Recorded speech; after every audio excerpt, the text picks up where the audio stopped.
Call the work session to order at 7:04 p.m. This is the August 28, 2019 work session. We'll let the minutes reflect that all the board members are here. We also have members of staff and distinguished audience that we may have an opportunity to chat with here as the agenda moves on. We have the August 14, 2019 minutes before us. And would entertain a motion of approval for those minutes. I'll move to approve. I'll second. It's been moved and seconded. Any discussion on those minutes? Okay, seeing no questions, changes. Those in favor, aye. Aye. Opposed? All right, the minutes are approved. Lisa, thank you as always. This is our cycle after our monthly reports. Everything was in fact received, and the next round will be coming up for our next work session. We have no public hearings this evening. We have no guests. We do have 3 action items, and we'll start with the first one, which is a request for identification sign on Mott's Lane. This is Howard Hanna Realty, and Mr. Costello. Thank you, if you would. Thank you very much. Howard Hanna has requested they be allowed to install a 2-foot by 3-foot sign for directional purposes for people driving along Mott's Lane. Obviously, a lot of people are utilizing Mott's Lane, and their one plan does show where they want to place the sign on the back side of the property. I did submit another. I think you got all this via email, I hope. But I did show a plan for the Langford Opticians sign that you approved a few years back. It's the same size, kind of the same situation, and they're asking for the same as what they were granted.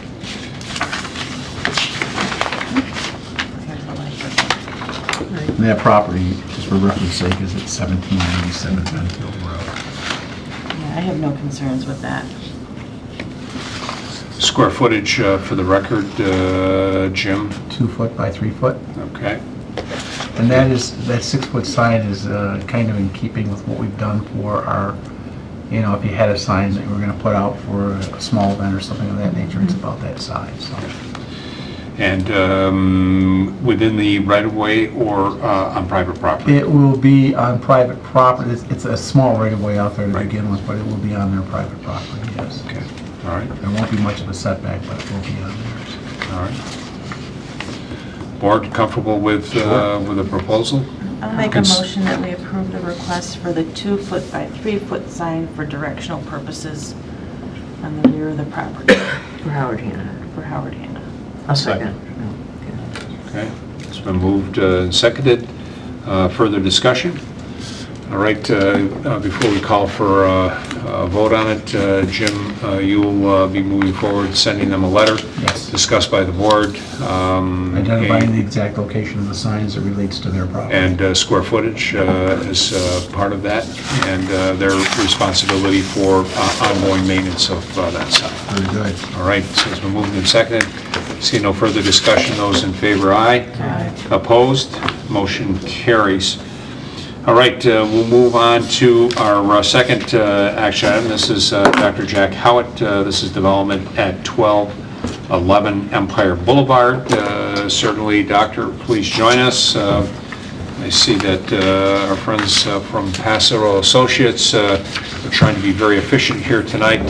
So we've got Jess Sudol, who is here representing the next 2 action items. So welcome, Jess. Welcome, Dr. Howitt.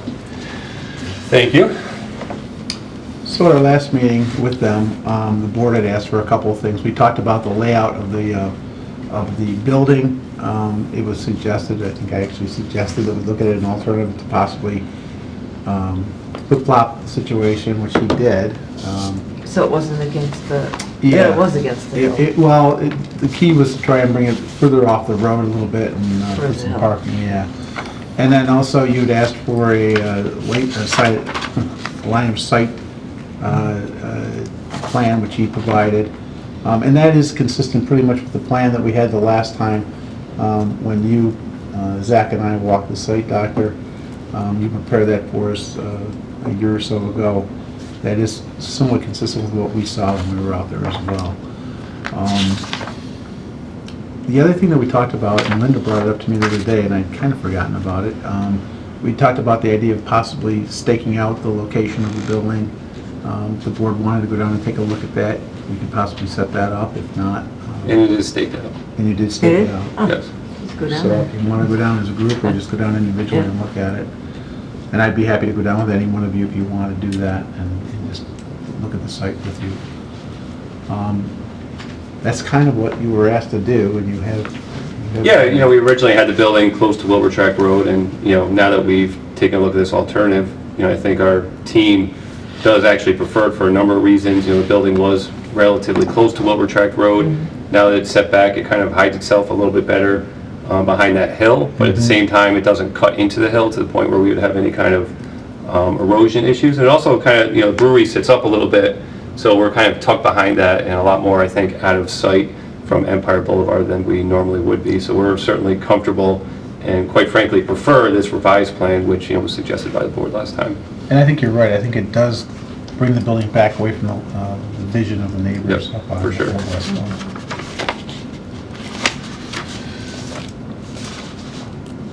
Okay. Questions? What about the parking? Is there any way you could put the parking on the other side between the brewery and then there could be like shared parking for overflow events or something like that? Or Yeah, whether it's between the brewery and the building or in between, I know Mr. Howard is, depending on if we get some confidence that we can move forward, is certainly open to talking to the brewery about sharing our portion of the lot that's closer to them. I believe I'm speaking out of turn, but I believe they approached They're it. doing it now? Yeah. So we give a Well, little more they're doing formalized it- agreement. They're doing it now with the understanding that if and when something were to happen at that location, it is your property and your right to utilize that. And when they were here, we talked about if there was a need, they would have to, look at some other alternatives as well. I would like you to look at it just in the sense that you could bring the building down to where the dotted line is, because that's the zoning district. where So we're that's gonna what I do- was, Yes. I just wanted to Yeah. make sure, Yeah.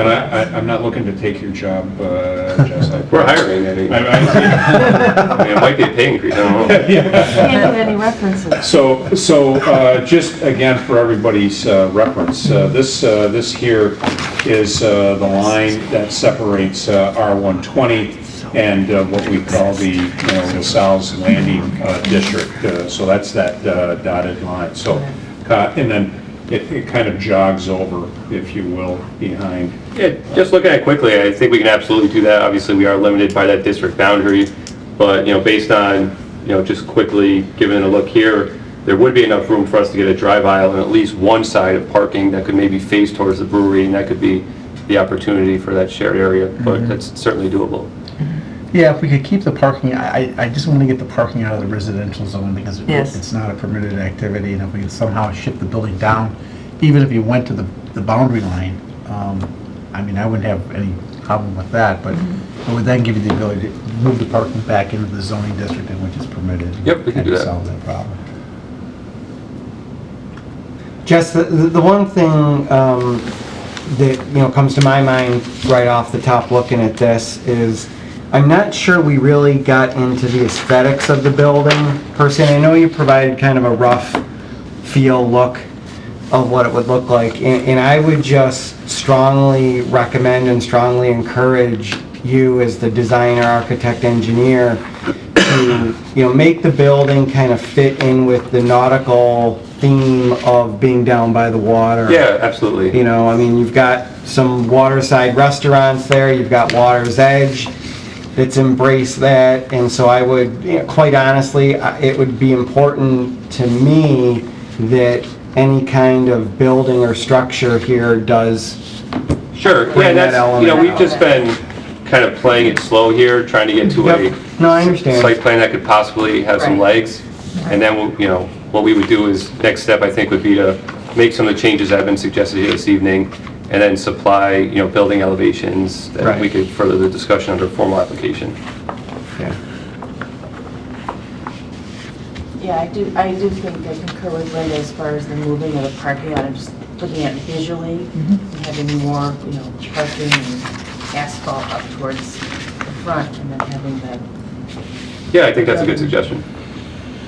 setback a little bit. Yeah. But I do like it set back more too, I like that. Yeah, it works better. So one of the questions that I will put on the table, not only for this application, but for the next application, is number of units. And is, the board's feeling about the number of units for that site and that impact. Yeah, I'm okay with the number of units here. Yeah, I'm more concerned about the footprint more than. Right, me too. I think, And again, this is 3-story and 60 units in this particular location. Yes, sir. Yeah. Okay. Is the board comfortable with Dr. Howitt's proposal to, in the foreseeable future, not develop the remaining property? Are you comfortable with that, or are you comfortable with something more stringent, I guess is the term? what do you mean? Well, I mean, he's And they- proposing not to do anything in the near future. Thank you, But Chip. in the near future, you might, we'll have to be dealing with, neighbor concerns once again, I think. Jim's just referring to all this additional property, at one point townhomes were Before the proposed. planning board right now? Yes, Or- yes. So that, yeah, if this application moves forward, we would Pull. remove that application and pull that application. So it's not like we're trying to do this. I would support It's this instead of this. Yep. Oh, yeah, But you may it's- come back at a later date, is what I'm saying. Yeah, I think we discussed last time, we don't have any intention to do that, because quite frankly, the economics behind all that infrastructure required to do that don't, less asphalt all of a sudden gets ridiculously cheap, and people are giving pipes away and grading for free. And I would be supportive of that statement, Jim. Okay. I would, But you were asking how stringent? Well, yeah, are you comfortable with his statement that he would not come back for? Or do you want him to have? Or do you never want him Sign to come over. back? I am comfortable with no development hitting up that elevation there. So withdrawing that plan from the planning board. But you see what he's saying, because that's Yeah. happened before and it's come I'm back. content with you him know, coming it's- back it's- whenever he chooses to, You are? yes, why not? Okay, Yeah. all right, that's really the question. Yes, I'm perfectly Okay. content with him trying to maximize the land that he currently owns. Okay, And he'll have to go through the appropriate channels at the time. right. Okay. Well, I think that, let's be honest about it, as a landowner, you can propose anything. Right. It doesn't mean it's gonna get approved, No. but you can propose anything, so. But he's I think withdrawn. Jess is offering on behalf of the owner to withdraw a current proposal sitting in front of the planning board in order to move ahead and focus your attention, energy, and finances on this. I'm supportive of you doing that. And so am I. Is there any covered parking on this, in this site at all, or is it? not on this one, it's all surface parking. Okay. So and that's fine, but our code does require that there be covered parking. You have the right to waive that off as part of the approval process if you see fit to do that. Sure.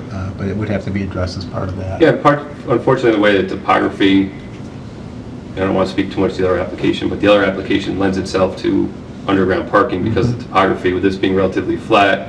In order for us to do underground parking, we'd have to basically push the whole building up another story to tuck it underneath. Right. In this case, I think it's more advantageous to leave the building down at 3 and then do the surface parking. And that would be one of the findings the board would make for the reason for doing that. Yeah, and if some of the parking was in the rear of the property, or, however it gets reconfigured, nobody's really ever gonna see that, No. unless you live there. So I think the plan of having parking in the front and the building pushed back, I think is one that is a little bit more positive Okay. overall. And then shifting the building to that property, not the property line, but the zoning line from a residential to the LaSalle's Landing District, and then having the parking in the front, and then having the parking essentially between Dr. Howitt's building, and the K2 Brewery as we know it today. And we The, cer- Go ahead. No, the only other question, as I'm just looking at that, has there been any discussion with the fire marshal as it relates to access for the building? So If he has access to 3 sides, I think he'll be okay. okay, because on the residential side of that line, certainly there's that opportunity to make sure and maintain access on that end.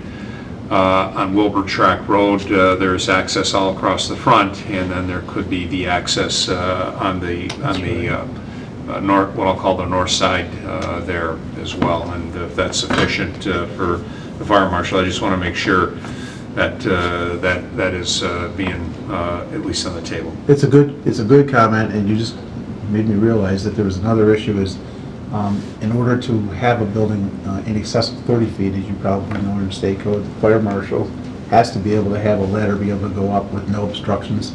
And obviously, there are no obstructions in this case in terms of trees or wires or anything of that nature. Yeah, it's, in Appendix D, it's defined as a fire apparatus road, that once you get to a certain height, you have to have the appropriate width, the appropriate setback from the building, and no obstructions, which is the case here. Yep. And actually, Appendix D only requires one side of the building, but it has to be one of the long sides. Okay. Is there a motion on the table to take it to the next step? So this has been before us now for some period of time, and the next step would be take it to a formal public hearing. Oh, yeah. I'll make a motion that we take this to the public hearing. I'll second. Okay, it's been moved and seconded. Any further discussion in and around that? Anything that Dr. Howitt and his engineering team should be aware of, other than what we've already discussed? So prior to going to a public hearing, would you like us to make formal application with the building elevations as suggested by Mr. Moore? Or do you want to go to a public hearing with just this? We'll change the configuration. Change the Right. plan, no, I think you need to start working on some kind of elevations as part of the Yep. public hearing. So, work on that, work on the revisions that we talked about. Yep. And then, if you'd like, you can send them to me electronically, I can send them to the board, that way you're Okay, not having, great. you're not having to come back for a work session. And the more you can show us and the public what you think it might look like, too. Yeah. Yeah, that's been our experience too. Yeah. And then if the board's comfortable with what they're seeing, I would suggest then they'll recommend that you go ahead and make your application. Perfect. Okay. The sooner you get it done, the sooner we can. And again, we're looking for a nautical theme to the building. Yes, Mr. Moore would like that. It doesn't have to look like a ship. No. No, it doesn't, yeah. Or a swan. Or a Right. swan. But Or a it's- swan. But certainly taking into consideration the character of the bay and the development that has occurred along the bay. The lighter coastal colors, Andy likes blue, like Beige. All right. Something that fits with the neighborhood, being by the water.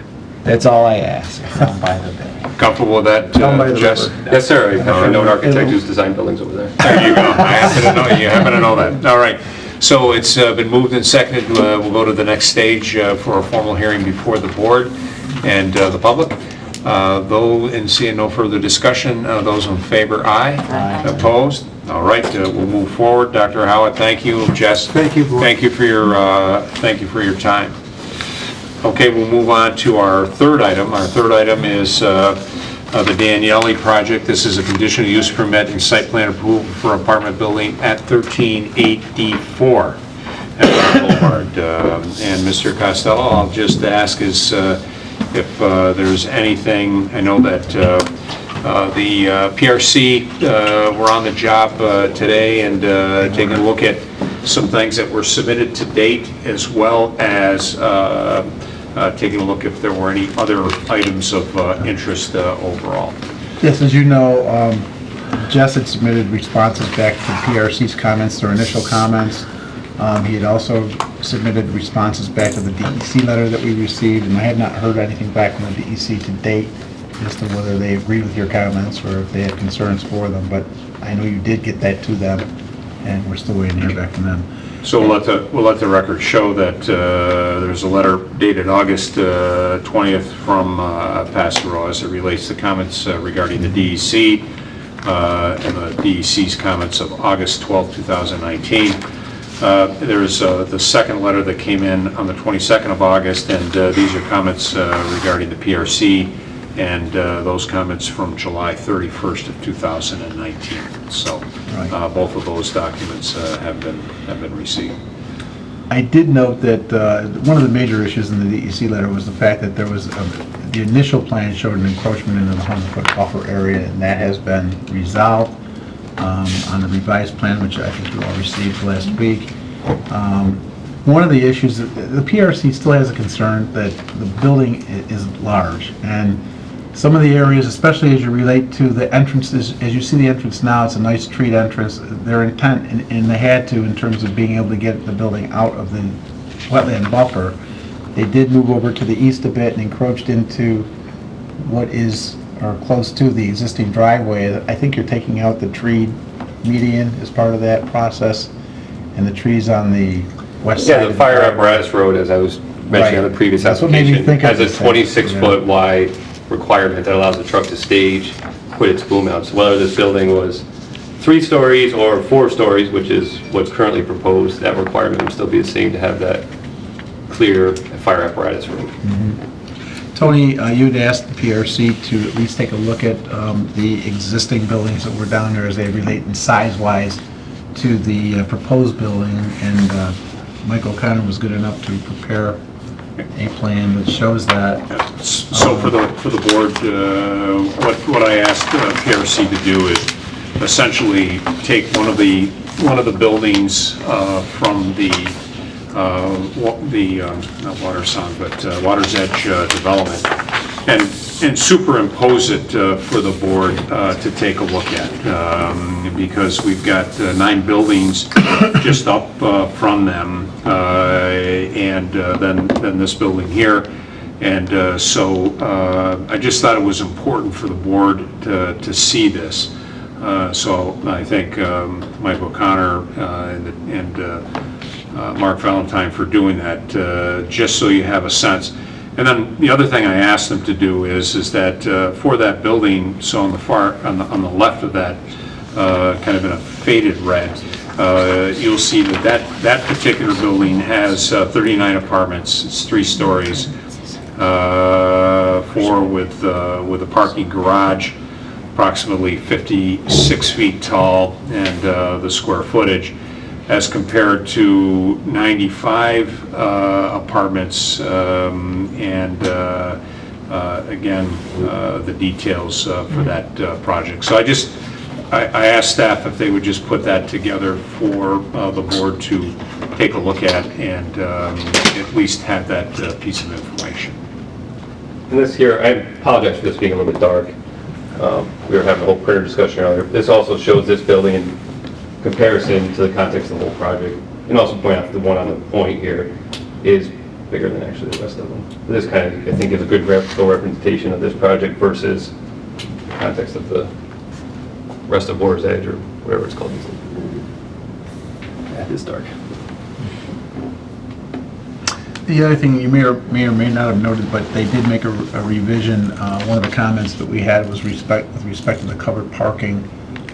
They had 73 covered spaces in the garage area. They have added they've added 2 more in the garage area, and then 20 more up to the rear by the patio area to provide for covered parking in that project. And that parking would be similar to what was done. What's the name of the building on the point? Not Water's Edge, but Hidden Harbor? Hidden Harbor. Yeah. That'd be similar, that's where we did a similar covered parking situation out there. Yeah, some of the parking in the buildings was kind of tight in some areas, and I think Mark is looking to see what the layout would be in your underground parking, just to make sure that we're not getting, We have a layout we can share. Yeah. I mean, it accounts for columns, it accounts for Yeah. mechanical space, it accounts for elevators, it accounts for stairways. That's what he's looking for, I think. If Oh, you yeah. Send that over, that would be Yeah, better. absolutely. Yeah. Yeah, a lot of times we'll do these and we'll just park the entire thing, and then all of a sudden, when all those other things are factored in, you lose 30%. So Yeah. we went to that next level to make sure that wouldn't happen to us. In addition to the trees that they had to take out for the clearance for the fire safety issue, I think initially you'd remove the trees in the front, but now you've put them back in place, and Correct. kept them in place, and there's a retaining wall that you're looking Yep, to... small retaining wall, so we don't have to grate into those trees.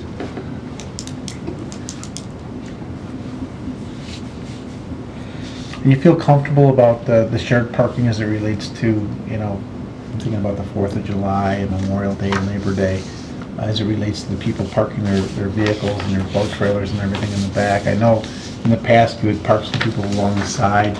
Are you comfortable with how Yeah, that's over the working? past, now almost 3 or 4 years, once we did the marine expansion 3 years ago, we pretty much eliminated trailer parking with the exception of a few people on days like this where there's nobody out there Mhm. anyway. So we really don't have much trailer parking at all, which is to say that we don't use it, we don't require it, and over the past 3 years, we've phased it out. The other thing is, out of 12 months out of the year, as we talk about, there's really only 3 summer months, and the weekends are those. Mhm. So 4th of July, Labor Day, has worked fairly well with what we have now, and Mario's restaurant, former Basil, with the seating capacity we have there, and the summertime being the busy days, it's worked out well, and based on the study that Pastor's put together, that I believe the traffic intensity, that the cars will be less with this facility than there are with the restaurant. So if we've been able to make it this far with the restaurant, when we seat, whatever it is, 200 and some people. Yeah, and again, the restaurant and the traffic that was generated, obviously the biggest or, potential impact here has to do with traffic. When it comes to all the environmental features, it's, I think a lot of this was said a couple of weeks ago. We're not dealing with wetlands, we're not dealing with floodplains, we're not dealing with woodlots or any of those environmental features. It really boils down to traffic. And we actually started with a much bigger, grandiose project. I think some of that you saw last time. But we really used that traffic generation number from what's currently there to kind of scale this thing down to where we are now, to at least get under what's currently out there so that we can definitively say there'll be less traffic generated by this project than there is today. And that's how we got down to the 95. Are you still going to be able to utilize the back area, the back parking area? It says 82, but I think of the 82, there's 20 are probably the new parking. I think it's 62 spaces out there when we counted. At least I can verify that. Well, you don't have to count them all now, but the question I have is, are you still going to utilize it for boat storage in the wintertime, or are you going to need it for additional parking? Do you know at this point in time? We don't have to use it for boat storage. We've used it because it's there, it's convenient, but we'll probably still use some of it. We don't care if you do. The question really is if you're going to be comfortable enough with the parking that you might need for visitors and that type of Yeah, thing. I would say this part right here is not utilized for apartments. So in the wintertime, this would be adequate for, if we did have boat storage, it would be obviously not here. It would be from here back. And that would be plenty, and frankly, we can outsource the winter boat storage. And keep in mind, a large percentage of these, certainly much larger than the existing project, are one-bedrooms. So we anticipate most of the apartments are going to have one vehicle that's going to be parked inside and not have that surface. It's funny, I just came back from a meeting last night in Tompkins County where we were proposing one parking space per unit. They're like, that's way too much, and a much more progressive area. But it's ironic that 2 different nights having 2 different parking discussions. So this is You 2 do get points. visible. They had a lot of public transportation and a lot of Uber users. A lot of shut-ins. They have a decent amount. There's a much different approach to vehicles in general down there in Tompkins County and Ithaca. A lot of walkability. A lot more walkability. And a lot more public awareness to the public transportation options. The only other thing that's jumping out at us right now, and it may or may not be an issue, but Tony, I know you've been attending meetings, and I have as well, where they're talking now about changing the floodplain elevations, and particularly in this area of Penfield. And I'm just wondering, have you had any interaction with anybody that's been talking about this? And You talking where they want to raise it another 5 feet? That's Lake right. levels another 5 6 feet? feet. 6 feet? And how does that, what's your comfort level on this situation if they come back to you and say, hey, you're not meeting, federal code, now all of a sudden your flood insurance program. Well, the garage elevation is above the 255 elevation. 255? Yeah. And what's the elevation of Empire Boulevard at its lowest point? Well, if it there's going to be catastrophic issues across Right. all of Monroe County. Oh, yeah. There'll Fortunately, be gondola the- rides to Irondequoit if we get to that point. we certainly, I would certainly say these guys probably have significant concerns as it relates to the marina. Sure. But this particular building, by itself, even the garage entrance is above that The elevation. lowest floor elevation. Yeah, so I think at least the number that has been out there is 255.2. Right. I don't know what that magic of 255 versus 255.2. We have had a couple of inputs to that. There's approximately 2,300 feet of Empire Boulevard that's on the list to raise. We've got two pump stations that currently between the two pump 60,000 gallons of waste a day that are going to have to be, discussed. And then the other component is that the study group has lumped all of the marinas together. So they've taken the 8 or 9 marinas, including South Point, and they've kind of lumped them in as one project. So there's approximately $300 million that is being made available for all of this. And as you can imagine, there's some 75 or 6 projects, and they're going to slice and dice that, in whatever way they decide to do that.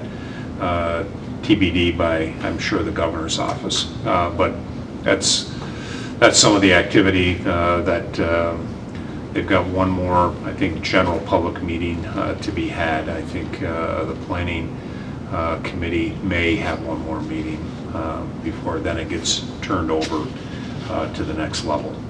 So some interesting times that I'm not sure everybody is going into this with their eyes open. Not locally, definitely at the state level. Yeah, I mean, I can't imagine those homes, especially up on Arundecoit Bay, like on the both shorelines, but certainly all along the western shoreline in Arundecoit. Absolutely, absolutely. Okay. Board,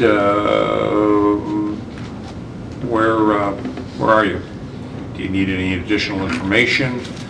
Do you need more soap time? Do you have some additional questions for the applicant's engineer? All of the above, none of the above? I'm struggling with the size of the building. If I'm reading this correctly, Tony, as you kind of mentioned, that the red is sort of the size of the other 9 buildings? Well, it's probably, in fairness, probably 8 of the 9. Okay. The one, I think that Jess had identified, and I apologize, what do they call that, harbor? In Harbor? Hidden Harbor. Hidden Harbor. Okay. This is an overlay of one of the other 8 buildings. Yeah, I mean, when you do a direct, I'm not sure what the value of the direct comparison is, other than when you're out there, you can look at them.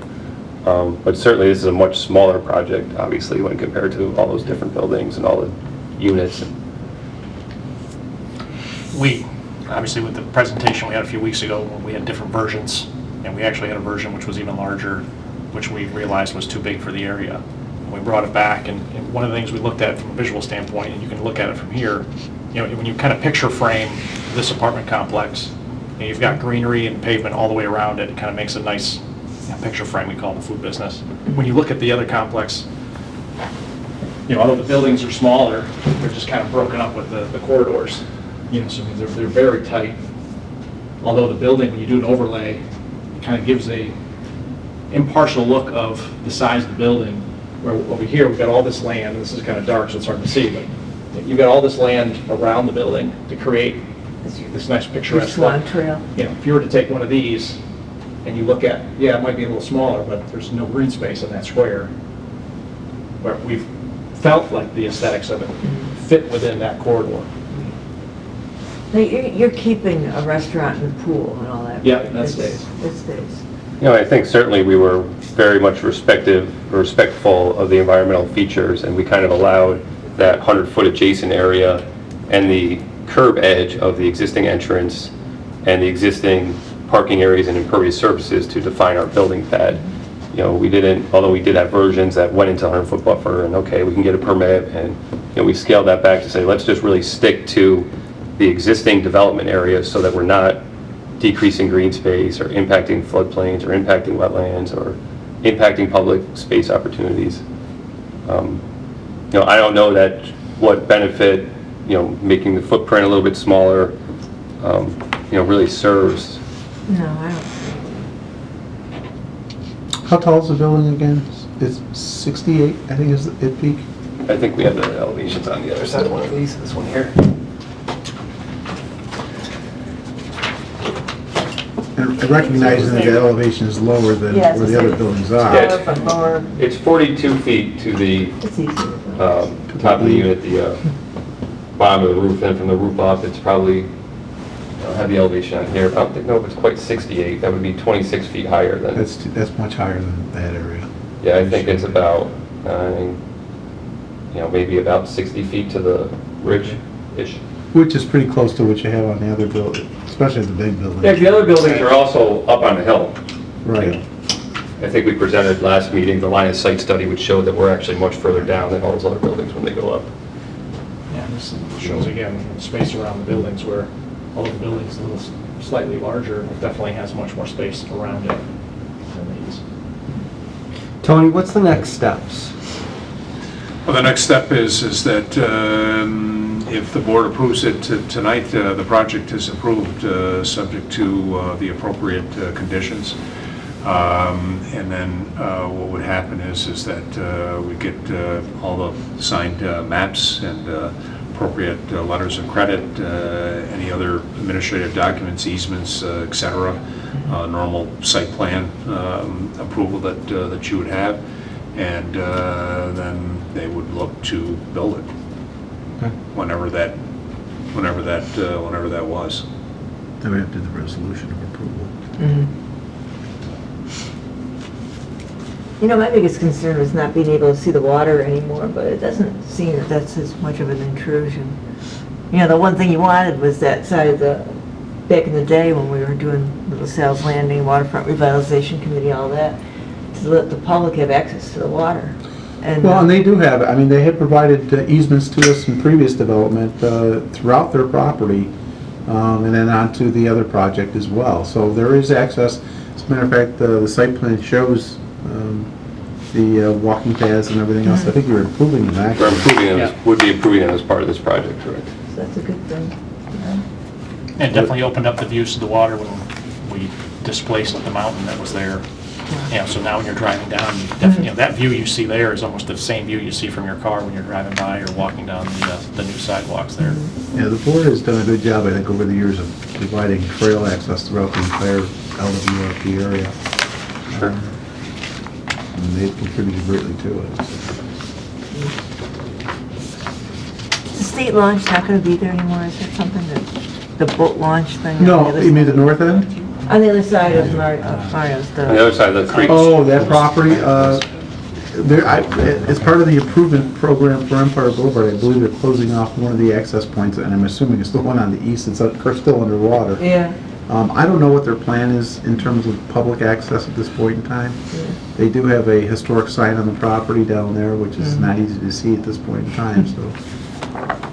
Again, as Tony noted, if they're going to do things to mitigate storm issues, flooding issues, they may raise that up and just eliminate it. Who knows?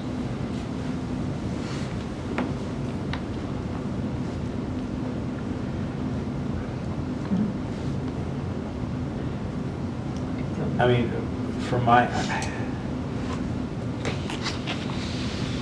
I'd like to think on it. I would propose tabling it for at least another meeting. There's a compelling argument made, certainly of how it, and I wasn't looking at it from the picture framing aspect, I get that. I'm grappling with the size of this building compared to the 9 other units. Whether they're up on a hill and it's going to be viewed as the same area of development, and I'm struggling with the size of the building. So I'd propose tabling it so I can think on it. Because if I had to vote tonight, I would not be in favor of moving forward, especially with the next step being approval. So that's just That's my thought. You proposing it as a motion? I would make the motion that we table for an additional. Bless you. God bless you. That would be my motion. Okay, so there's a motion on the table to table for one cycle. Is there a second to that? I'll second. I'd like to take a look at the PRC comments a little more carefully. Okay, so there's a motion and a second on the table. So specific items, if any, that you might need that you do not already have, that you would like to get either from the applicant or the applicant's engineer. No, Mr. Supervisor, can I make a comment? It depends, but go right ahead, sir. You look fabulous tonight. You know, one of the things... You're not the first person that's told me that, so that's nothing new, but go right ahead. Go right ahead, Danny. The timing of the project has been, you know, up and down of trying to place it in the right space. You know, we grapple with the seasonality of this location, where for 3 or 4 months out of the year, it's a hot spot, and for the rest of the year, literally, it's a cold spot. And from a timing standpoint, and this has nothing to do with the decision, but it's an important aspect of the reality of the construction and the business. I mean, it is a difficult window of opportunity when we want to get into the ground so that we can have the construction done around a springtime, late winter, early spring. The ramp-up period for these projects, as you know, has been difficult. And for us, if it doesn't hit into the spring, summertime, it often jeopardizes the possibility of a great project. One of the things our family does and continues to do and will continue to do is put as much additional effort into the projects we have to create a premium product. And when the product is doing very well, we always have the means to create a better product, if that makes sense. Sure. We're getting towards an end of a window where we may not be able to start in the spring, depending on whether it's tabled or moved or whatnot it is. Our goal is to continue moving the project along so that we can hit that window. It's kind of like when the space shuttle comes back. You know, after it misses that window, it's got to go all the way back around the Earth before it comes back in. As we're talking about for the size, and I appreciate the board members' concern, you know, as we look at these pictures where it superimposes one building over another, and it looks like, well, yeah, this building is bigger. There's no secret this is a bigger building. You know, there's another option. We can do 2 smaller buildings. At the end of the day, it's the same amount of units. It may or may not take more space. Usually And ends up it taking may or more may space. not be the same number of units. It may or may not. It creates, you know, additional costs for construction, additional utilities and whatnot. You know, Pastor has spent, you know, the past 6 years working on these projects. If you go back even further to Empire Boulevard when we did the Basil Restaurant, there has been a tremendous amount of effort, and I want to share my concern that we don't table for reasons of, well, let's just see if there's anything else. I want to commend Passero on the amount of work that they've spent and the timeliness of responding to all the questions to the PRC. Obviously, I'm not sure if everyone's had the time to go through those. We have, because we spent the past couple of weeks going through those and had some conversations already with some of the townspeople. That it's been fairly vetted, and if the project were to go through to this next stage, all of those items would still be under consideration, where we're not approving whatever responses has been submitted to the PRC comments. All we're doing is allowing it to get to the next level. There's still a tremendous amount of permitting and restrictions that are necessary before we get to, you know, the And even along those lines, you know, the PRC comments, if you read through them, most of the responses that we had were, you know, yes, such and such was revised. There was no points of contention where we said, no, we can't do that. Pretty much in every case, we made the revisions to the plan to satisfy the comment. Whereas in some cases, it's, you know, a lot of a push and pull. And, you know, as far as the building size, yes, it is a bigger building, but, you know, I will say that, you know, I struggle to see the benefit to the project to make it any shorter or any smaller. It's not going to have less of a line of sight impact. It's not going to have less of an environmental impact. It's not going to have less of a traffic impact. You know, any reduction to the units, you know, if you went from 95 to 85, you know, these guys lose 10 units, but it doesn't really improve anything in my mind. You know, I could see the argument if it was, well, if you make the building smaller, then you get out of the wetland buffer. okay, well, but there's none of that going on. We're really staying confined to areas that have been previously developed in a smaller or shorter building. I fail to see what benefit that provides. Okay. Thank you. Thank you for that no. input. Thank you for allowing us to. Yeah, absolutely. There is a motion on the table to table this matter. It's been moved and seconded. So I'll ask for a voice vote on that. Those in favor, aye. Aye. Those opposed? I don't see a point to table it. Okay. Andy? No, I'll support the tabling. I mean, I'm leaning towards supporting the project. I think absolutely what Danny said, that, that the end result of this project will be a well-built, high-end, quality building for residents. And I'm leaning towards supporting it, but I respect the fact that some of the board members have a few things that they want to think about, and certainly in 2 weeks, when we come back to the next work session, I think we should be in a position to vote. I would anticipate wrapping it up in 2 weeks and support the motion even more so after what I heard now, because Okay. we won't be pressured. Thank you, I appreciate it. Okay. So it is a 4-1 vote to table. We'll let the record reflect. Thank you. Okay. We'll see you in 2 2 weeks. weeks. Thank you. In the meantime, happy holidays to everyone. We'll move from action items to information items. There is one item under information items. I know that this board has had ongoing conversations, discussions regarding Shadow Pines in light of the work that the Shadow Pines Advisory, Land Use Advisory Committee had put together, and also the interest of the Clark House. We do have one proposal for the Clark House that has been submitted, and that this board has at least taken a look initially at that. And in light of thoughts and recommendations from the board, I put on the table here for us to look to move forward for a master plan. So when I say a master plan, I want to make sure the understanding is similar to what was done for Rothfuss Park, kind of an overall concept plan for that, taking into account the comments from the land use, taking into account other input that the town and town board has received, any input from Recreation Department. And then as part of that that plan, would look to have that plan completed by year end as a goal. And would, as part of that, also look to have that consultant run a public information meeting to kind of share that information with the public as well, prior to giving us what I'll call their final submission type of thing. So with that,